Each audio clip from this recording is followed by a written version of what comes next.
আমি যখন ঘুমের মধ্যে আধঘুম অবস্থায় শুয়েছিলাম, তখন হঠাৎ করে লক্ষ্য করলাম কেউ যেন আমার সাথে খারাপ কিছু করার চেষ্টা করছে। তারপরেও আমি ঘুমের ভান করে পড়ে রইলাম। মনে মনে ভাবতে লাগলাম, দেখি লোকটি আমার সাথে কি করে। একটু পরেই আমি লক্ষ্য করলাম যে লোকটি আমার সবকিছু তুলে নেওয়ার চেষ্টা করছে। আমার কাছ থেকে আমার সম্মান, আমার ইজ্জত কেড়ে নেওয়ার চেষ্টা করছে। আমি ভয়ে হতভম্ব হয়ে গেলাম, কারণ আমার বয়স মাত্র 13 বছর। এছাড়াও রাতের অন্ধকারে আমার সাথে এরকম ধরনের অদ্ভুত আচরণ হচ্ছে। ভয়ে আমার ভিতরটা কেঁপে উঠছিল। যখন লোকটি আমার এখানে তারা একটু ছড়াবে, তখন আমি আর সহ্য করতে না পেরে আমি অনেক কষ্টে তাকে ধাক্কা দিয়ে ফেলে দিয়ে খুব তাড়াতাড়ি লাইটটা অন করি।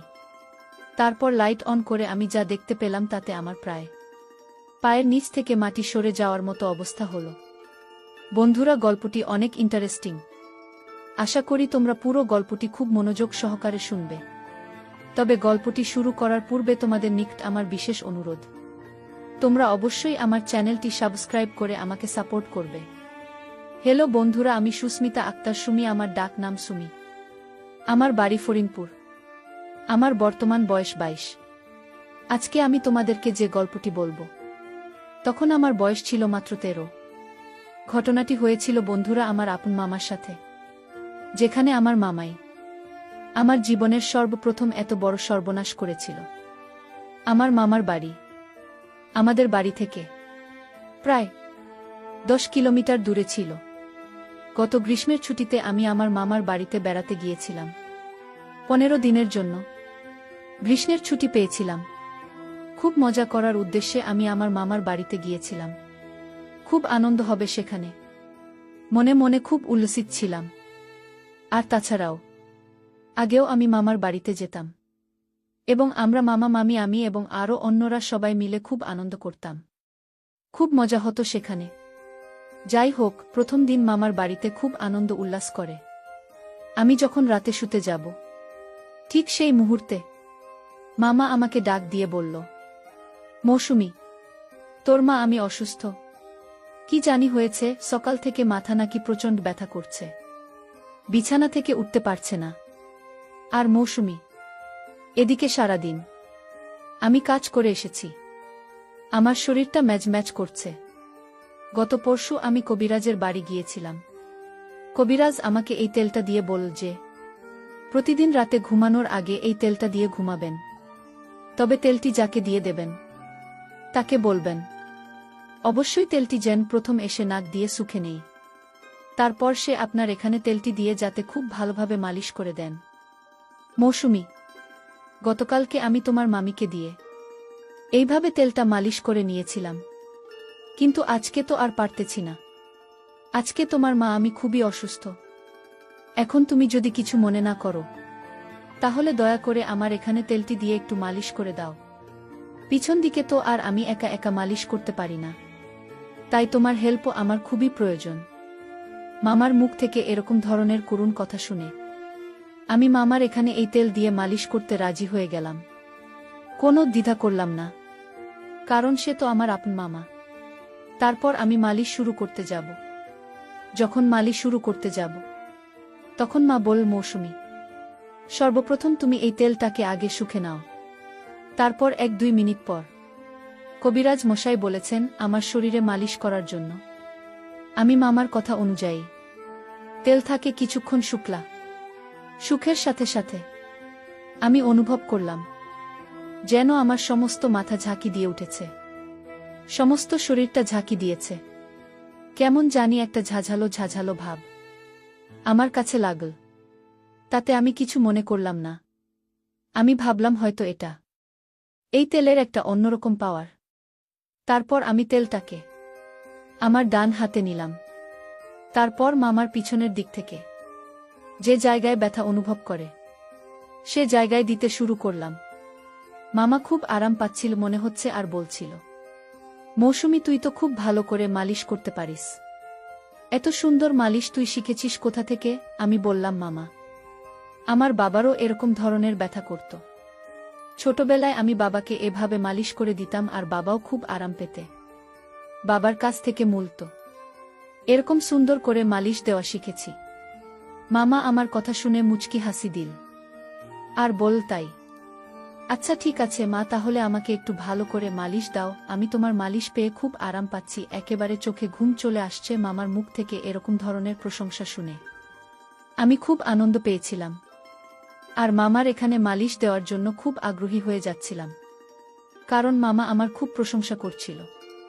বন্ধুরা, তোমাদেরকে একটি কথা বলে রাখি, মেয়েদেরকে কোনো কাজে যদি প্রশংসা করা হয় তাহলে সেই কাজে কিন্তু মেয়েদের আগ্রহ অনেকটা বেড়ে যায়।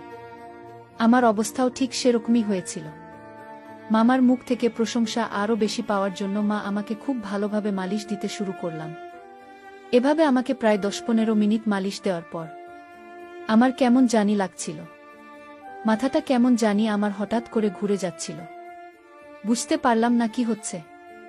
মাথাটা 2-3টা চক্কর মেরে উঠতেই আমি মামার এখানে শুয়ে পড়লাম। তারপর আর কি হলো বন্ধুরা, আমার কোনো হুঁশ ছিল না। কিন্তু এটা যে মামার একটা বড় রকমের চক্রান্ত ছিল তা আমি বুঝতে পারি নাই।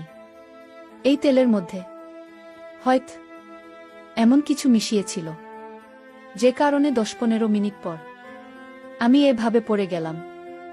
আর সকালে ঘুম থেকে উঠে দেখি আমার সব কিছু এলোমেলো অবস্থায় পড়ে রয়েছে। মনে হচ্ছে কেউ আমার সাথে ভয়ঙ্কর কোনো কিছু করেছে। আর আমার নিম্নাংশের অবস্থা একেবারে খারাপ হয়ে গেছে। আমি বুঝতে পারছি না তখন কি করব। হঠাৎ করে এরকম অবস্থা কি করে হলো? যাই হোক, মামা আমাকে খুব আদর করত, আমাকে খুব ভালোবাসে ছোটবেলা থেকেই। কিন্তু মামাকে তো আমি কখনো সন্দেহ করতে পারি না। সে তো আমার বাবার সমতুল্য। আমার বাবার চাইতেও আমার মামা আমাকে অনেক বেশি আদর করতে। আর সবচেয়ে বড় কথা হলো, আমি যখন মামাকে তেল দিতে গিয়েছিলাম, অর্থাৎ মালিশ করতে গিয়েছিলাম, তখন আমার মনে হচ্ছিল আমি মামাকে মালিশ দিচ্ছি। কিন্তু সকালে ঘুম থেকে উঠে দেখি আমি আমার রুমে শুয়ে আছি, কিন্তু মামা মামার রুমে শুয়ে আছে। সকালে ঘুম থেকে উঠে আমি সঠিকটা আন্দাজ করতে পারছিলাম না, মনে করতে পারছিলাম না রাতে ঘুমানোর পূর্বে আমার সাথে কি হয়েছিল। আমি সেটা ভুলে গিয়েছিলাম। আর তাছাড়া ও আমার বয়স ছিল খুবই কম, মাত্র 13 বছরের মাথায় আমার এত কিছু বোঝার ক্ষমতাও ছিল না। বাড়িতে আমি প্রায় 15 দিন থেকেছিলাম।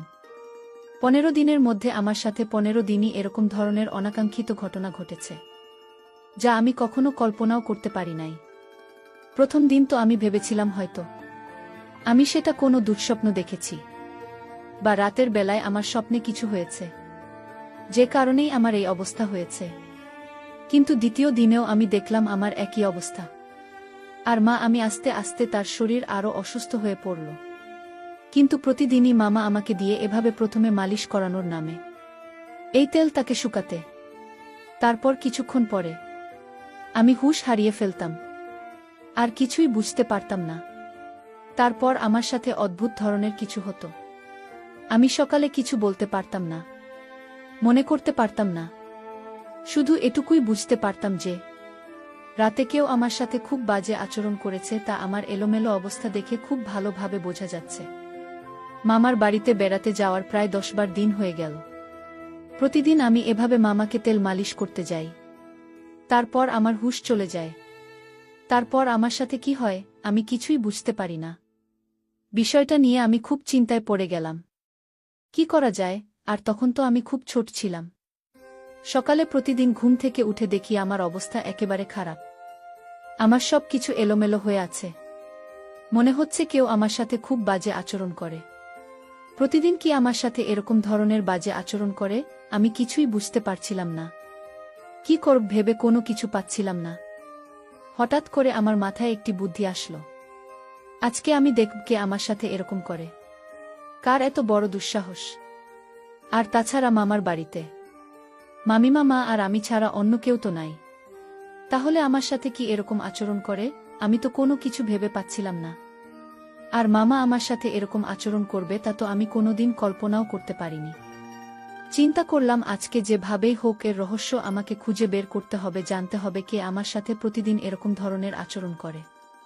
পরের দিন রাতের বেলায় মামা যখন আমাকে ডাকল তার এখানে তেল দিয়ে মালিশ দিয়ে দেওয়ার জন্য, তারপর মামা যখন বলল তেলটা আগে শুকে নিতাম, আমি একটা টেকনিক কাটিয়ে আমার নাকের ভেতরে তোলা ফিটিং করে দিলাম। এমনভাবে তোলা লাগিয়েছিলাম যাতে এই ওষুধের যে পাওয়ার, ওষুধের ক্ষমতা, সেটা আমার নাকের ভিতর দিয়ে কখনো আমার ভিতরে না যেতে পারে। আর যদি না যেতে পারে, তাহলে আমি আর অজ্ঞান হব না। তাহলে আমি বুঝতে পারব প্রতিদিন কি আমার সাথে এরকম ধরনের নোংরামি আর বাজে আচরণে মেতে ওঠে। মনের মধ্যে কিছুটা ক্রোধ, কে আমার অগোচরে সে আমার এত বড় সর্বনাশ করছে। পরিকল্পনা অনুযায়ী আমি আমার কাজ করতে লাগলাম। কিন্তু সে দিন যখন মামার এখানে তেল দিয়ে মালিশ করতে যায়, তখন আর আমি অজ্ঞান হইনি। কারণ এই তেলের মধ্যে যে প্রয়োজনটা ছিল, সেটা আমার এখানে ইফেক্ট করতে পারে নাই। তারপরেও আমি পূর্বের মতো ভান ধরে পড়ে রইলাম। কিছুক্ষণ পর দেখলাম মামা আমাকে সরিয়ে, আমাকে শুইয়ে আস্তে আস্তে তার রুমে চলে গেল। আমি অবাক হতে লাগলাম যে মামা তো আমার এখান থেকে আমাকে সুন্দর করে শুইয়ে তারপর চলে গেল। তাহলে সকালে ঘুম থেকে উঠে আমার এরকম অবস্থা হয় কেন? ভাবলাম আজকে সারা রাত সজাগ থাক, দেখব আমার সাথে কি হয়। চিন্তা করতে করতে কোনো ঘুম আসছিল না। মনের মধ্যে শুধু একটাই চিন্তা, আমার সাথে কি হয় তাহলে? মামা তো আমাকে কিছু করল না, তাহলে কি আমার সাথে এরকম করে? এসব ভাবতে ভাবতে ঘণ্টাখানেক পরেই দেখলাম আস্তে আস্তে কি যেন দরজা খোল। দরজা খুলে আমার কাছে আসো, আমার পাশে দাঁড়িয়ে আমার মুখের দিকে তাকিয়ে আমাকে 3টা ফু দিল। তারপরেও আমি ঘুমের ভান করে পড়ে রইলাম। মনে মনে ভাবতে লাগলাম, দেখি লোকটি আমার সাথে কি করে। একটু পরেই আমি লক্ষ্য করলাম যে লোকটি আমার সবকিছু তুলে নেওয়ার চেষ্টা করছে। আমার কাছ থেকে আমার সম্মান, আমার ইজ্জত কেড়ে নেওয়ার চেষ্টা করছে। আমি ভয়ে হতভম্ব হয়ে গেলাম, কারণ আমার বয়স মাত্র 13 বছর। এছাড়াও রাতের অন্ধকারে আমার সাথে এরকম ধরনের অদ্ভুত আচরণ হচ্ছে। ভয়ে আমার ভিতরটা কেঁপে উঠছিল। যখন লোকটি আমার এখানে তারা একটু ছড়াবে, তখন আমি আর সহ্য করতে না পেরে আমি অনেক কষ্টে তাকে ধাক্কা দিয়ে ফেলে দিয়ে খুব তাড়াতাড়ি লাইটটা অন করি। লাইটটা অন করার সাথে সাথে আমি যা দেখলাম, তাতে আমার 2 চোখ মুছে গেল। অর্থাৎ আমার নিজের মামাই আমার সামনে মাথাটা নিচু করে দাঁড়িয়ে রইল। আমি রাগে ক্রোধে আমাকে খুব তিরস্কার করতে শুরু করলাম, আর খুব দুঃখ প্রকাশ করলাম, আর বলতে লাগলাম, মামা তুমি আমার আপন মায়ের ভাই, অথচ তুমি আমার সাথে এই কাজটি করবে, তা আমি কল্পনাই করতে পারি না। এই বলে আমি খুব কাঁদতে লাগলাম। তারপর মা মাথাটা নিচু করে আমার এখান থেকে চলে আসলো। সেদিন রাত পেরিয়ে সকাল হলে আমি আমার মামার এখানে গেলাম। মামা আমাকে দেখে খুব হাসি খুশি করছিল। মনে হচ্ছিল না যে সে রাতে আমার সাথে এরকম ধরনের একটা জঘন্য কাজ করে। তার এই আচরণ দেখে আমি অনেকটা হতবাক হয়ে যাই। ভাবলাম আমার মামা এত খারাপ, এত জঘন্য। আস্তে আস্তে আমার মনটা খারাপ হতে লাগল। এক পর্যায়ে আমি মামার সামনে কেঁদে দিলাম। আমার কান্না দেখে মামা খুব বিস্ময়ের সাথে আমাকে জিজ্ঞেস করল, মৌসুমী, তোমার কি হয়েছে? তুমি কাঁদছ কেন? মামার এরকম আহ্লাদের কথা শুনে আমার কাছে আরও বিরক্তিকর লাগছে। এক পর্যায়ে আমি মামাকে বলতে বাধ্য হলাম যে মামা, তোমার বাহিরে এক রূপ আর ভিতরে আরেক রূপ। তুমি আমার সাথে যা করেছ তা কোনোভাবে মেনে নেওয়া সম্ভব নয়। আমার কথা শুনে মামা খুব হতবাক হয়ে গেল আর বলল, মৌসুমী, এসব তুমি কি বলছো? আমি তোমার সাথে কি করেছি? তুমি আমার মেয়ে, তুমি আমার সাথে এভাবে কথা বলছো কেন? তুমি আমার মেয়ের মতো, আমি তোমাকে মেয়ের চাইতে আরও বেশি দেখি। আর মৌসুমী, আমার সাথে এভাবে কথা বলছো কেন? তখন আমি বললাম, মামা, তুমি রাত্রে আমার সাথে জঘন্য আচরণ করো নাই, আমি যখন ঘুমিয়েছিলাম। মা বলল, কি বলছে আমার সুমি? আমি রাতে তোমার ঘরে যাব? কথা শুনে আমি আরও হতবাক হয়ে যাই। ভাবলাম কি হচ্ছে আমার সাথে। স্পষ্ট আমি যেখানে মামাকে দেখতে পেলাম, সেখানে মামা এখন অস্বীকার যাচ্ছে। আজকে তাহলে পুরো বিষয়টি আমি ভালো করে দেখব। বরাবরের মতোই যখন রাত হলো, তখন ঠিক যখন আমার সাথে সেই রকম ধরনের ঘটনা ঘটতে যাবে, এই মুহূর্তে আমি আমার রুম থেকে বেরিয়ে গেলাম, গিয়ে অন্য কোথাও লুকিয়ে রইলাম। কিছুক্ষণ পর লক্ষ্য করে দেখলাম আমার মামাই আমার রুমে ঢুকছে। আপনি খুব ভালো করে লক্ষ্য করে দেখলাম লোকটি যখন আমার রুমে গিয়ে প্রবেশ করল, তখন আমি খুব তাড়াহুড়া করে আমার রুমে চলে গেলাম। মামা রুমে চলে গিয়ে দেখি মামা তার রুমে ঘুমিয়ে রইল। তখন আমার মনের ভিতর অনেকটা ভয় কাজ করছিল। ভাবলাম আমাকে আমি নিজের চোখে দেখে আসলাম, তার রুমে ঘুমিয়ে রইল, তাহলে সেই লোকটিকে দেখতে তো হুবহু আমার মামার মতোই দেখা যায়। ঘটনাটি দেখে আমি খুব ভয় পেয়ে গেলাম। ভয় পেয়ে আমার মা আমাকে ঘুম থেকে গিয়ে ডেকে তুললাম, আর পুরো ঘটনাটি আমাকে বিস্তারিত বললাম। তারপর মা বল, মাসুমি, এই জন্য তুই আমার সাথে এরকম ধরনের আচরণ করতে, তাই না? আমি বললাম, জি মামা। মামা সম্পূর্ণ বিষয়টি বুঝতে পারল। বোঝার পর বলল, আগামীকালকে আমি তোমাকে কবিরাজ বাবার কাছে নিয়ে যাব। হয়তো তোমার সাথে কোনো অপশক্তি রাত্রে বসবাস করে, তোমার সাথে আমার রূপ ধরে জঘন্যতম কাজ করে, আর এই অপশক্তি তোমার ক্ষতি করার চেষ্টা করছে। পরের দিন সকালে মামা এক কবিরাজ বাবার কাছে আমাকে নিয়ে গেল। কবিরাজ বাবা মাকে খুব ভালো করে পরীক্ষা করে দেখল। তারপর আমার মা আমাকে বলল যে তোমার ভাগ্নের সাথে এক দুষ্টু জিন বসবাস করে এবং প্রতিদিন রাতে তার সাথে খুব বাজে আচরণ করে। আর সবচেয়ে মজার ব্যাপার হলো, তোমার ভাগ্নের সাথে এই ঘটনাটি ঘটায় তোমার রূপ ধরে। তারপর বাবার কথা শুনে আমি হতবাক হয়ে গেলাম। তারপর আমি বললাম, কবিরাজ বাবা, এখন করণীয় কি? তারপর কবিরাজ বাবা বলল, তুমি কোনো চিন্তা করো না, আমি 1 সপ্তাহ চিকিৎসা করে তাকে ভালো করে ফেলতে পারব। তুমি তোমার ভাগ্নিকে 1 সপ্তাহ নাগাদ ফজরের নামাজের পরপরই অন্ধকার থাকা অবস্থায় আমার কাছে নিয়ে আসবে। তারপর পুরোপুরি 1 সপ্তাহ চিকিৎসা করার পর আমার মধ্যে আর এরকম ধরনের কোনো লক্ষণ আমি দেখতে পাইনি। মনে হচ্ছিল যেন আমি পরিপূর্ণ সুস্থ হয়ে গিয়েছিলাম। কবিরাজ বাবা আমাকে একটি তাবিজ দিয়েছিল। তাবিজটি অনেক শক্তিশালী ছিল বটে। যতক্ষণ এই তাবিজ ছিল ততক্ষণ আমার মধ্যে কোনো অপশক্তি আর কাজ করতে পারি নাই। বন্ধুরা, এখন আমি পুরোপুরি সুস্থ। তোমাদের দোয়ায় এখন আমি খুব ভালো আছি। পরিশেষে বন্ধুরা, আমি তোমাদেরকে বলবো, দুনিয়াতে হয়তো এরকম কিছু অদ্ভুত ব্যাপার আছে, যে ব্যাপারগুলো ডাক্তার বা অন্য কোনো চিকিৎসায় তাদের কিছুই করতে পারে না। এরা এক ধরনের অপশক্তি। হয়তো এটাও বিধাতার কোনো এক সৃষ্টি, যা কোনো না কোনো কারণে মানুষের ক্ষতি করার চেষ্টা করে। অনেক সময় আমরা হয়তো এসব বিষয়কে তুচ্ছতাচ্ছিল্য মনে করে এড়িয়ে চলি, কিন্তু বাস্তবতা যে কখন কার জীবনে কোনটা সত্য হয়ে দাঁড়ায় তা কখনো বোঝা যায় না। আমাদের প্রত্যেকটি মানুষেরই উচিত প্রত্যেকটি ছোটখাটো বিষয়ে সিরিয়াস ভেবে নেওয়া। তাহলে হয়তো আমাদের জীবনে এরকম ধরনের অপ্রত্যাশিত ঘটনা থেকে বেঁচে থাকা সম্ভব। বন্ধুরা, আজকে এই পর্যন্তই। আবারও আসব তোমাদের মধ্যে নতুন কোনো ভিডিও নিয়ে। ভিডিওটি যদি তোমাদের ভালো লাগে তাহলে একটি লাইক দাও। প্রতিদিন আমি তোমাদেরকে একটা করে নতুন গল্প উপহার দিব, তাই তোমাদেরকে অনুরোধ করে বলছি, তোমরা যদি এরকম ধরনের ইন্টারেস্টিং গল্প পেতে চাও তাহলে দয়া করে আমার চ্যানেলটি সাবস্ক্রাইব করো। পরিশেষে তোমাদের সকলের সুস্বাস্থ্য কামনা করি। ভিডিওটি দেখার জন্য তোমাদের সকলকে অসংখ্য ধন্যবাদ।